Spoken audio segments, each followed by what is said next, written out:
Department में सिर्फ 2 लोग होने पर भी वो बहुत मेहनत से काम करता था। उसका साथी उसकी मेहनत देखकर परेशान हो जाता था क्योंकि वो हर मुश्किल काम सबसे पहले करता था। जैसे जैसे दिन बीते गए रिचर्ड की दिलचस्पी फैक्ट्री की मशीनों में बढ़ने लगी। उसने हिम्मत करके अपने बॉस से पूछा, लेकिन उसे एक अजीब सा जवाब मिला। बॉस ने कहा कि तुम्हारा काम सिर्फ फर्श पर पोछा लगाना है। रिचर्ड को अंदर से बहुत गुस्सा आया, लेकिन चेहरे पर झूठी मुस्कान रखनी पड़ी। वो जानता था कि इस पोजीशन पर कोई इज्जत नहीं थी और ये जॉब मुश्किल से मिली थी, लेकिन हर कोई इतना बुरा नहीं था। रिचर्ड ने एक इंजीनियर को हेलो बोला। उस ब्लैक इंजीनियर ने भी उसे अच्छे से जवाब दिया, पर जैसे ही उसने मशीनों के बारे में पूछा, इंजीनियर का बर्ताव एकदम से बदल गया और उसके साथी को डर लगा। साथी ने सोचा कहीं रिचर्ड की नौकरी न चली जाए और उसे वहाँ से खींच कर ले गया। खाने के वक्त उसके दोस्त ने उसे यहाँ के सारे नियम समझाए।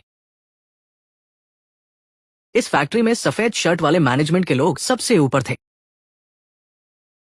उनके नीचे डिपार्टमेंट के मैनेजर थे जिनकी कोई पेंशन नहीं थी, और सबसे नीचे मशीन चलाने वाले ऑपरेटर थे जिनका काम मशीनों की देखभाल करना था। डैनी नाम का ब्लैक इंजीनियर इन सब में सबसे ज्यादा काबिल था, लेकिन 10 साल से ज्यादा काम करने के बाद भी उसका प्रमोशन नहीं हुआ था। यहाँ के नियम समझने के बाद रिचर्ड का आगे बढ़ने का इरादा और भी पक्का हो गया। वो पूरी जिंदगी सिर्फ पोछा नहीं लगाना चाहता था, वो अपने बॉस फ्रिटो जैसा बनना चाहता था। फ्रिटोले पेप्सी कंपनी का एक बहुत बड़ा और जाना माना नाम था। वो अकेला ऐसा इंसान था जिसने कोका कोला को सीधी टक्कर दी थी। आगे बढ़ने की इसी चाहत में उसने अपना पुराना तरीका फिर से आजमाया। वही बरीतो जिसे गोरे लोग पसंद नहीं करते थे, वो डैनी पर काम कर गया। शायद दोनों ने मुश्किल दिन देखे थे, इसलिए डैनी का दिल धीरे धीरे पिघलने लगा। उस दिन के बाद डैनी उससे सबसे ज्यादा बात करने वाला इंसान बन गया। रिचर्ड भी चुपके से उसके पीछे रहकर मशीनों के बारे में सीखने लगा। कभी कभी तो वो मशीनों में आई खराबी को भी पहचान लेता था। रिचर्ड की सीखने की तेज इच्छा देखकर डैनी का नजरिया बदल गया। बाद के दिनों में डैनी अनजाने में ही उसे अपना सारा हुनर सिखाने लगा। उसे रिचर्ड में एक ऐसा आदमी दिखा जो अपनी किस्मत से हार नहीं मानना चाहता था। उसे रिचर्ड में अपना पुराना जोशीला रूप दिखाई दिया। डैनी ने कहा कि तुम्हें बस मशीनों की आवाज को सुनना है। मैं तुम्हें बता सकता हूँ कि कौन सी मशीन का बेल्ट या ड्रम खराब है। ये सब मैं अपना मुंह बंद रखकर ही पता लगा लेता हूँ।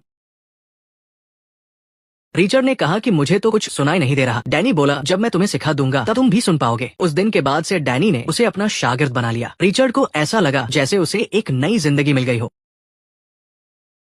हर रोज रिचर्ड फैक्ट्री में सबसे पहले आता और सबसे आखिर में जाता था। जब भी थोड़ा खाली वक्त मिलता वो डैनी के साथ मशीनें सीखता था। उसने एक एक पुर्जे को बहुत ध्यान से और अच्छी तरह से समझ लिया था।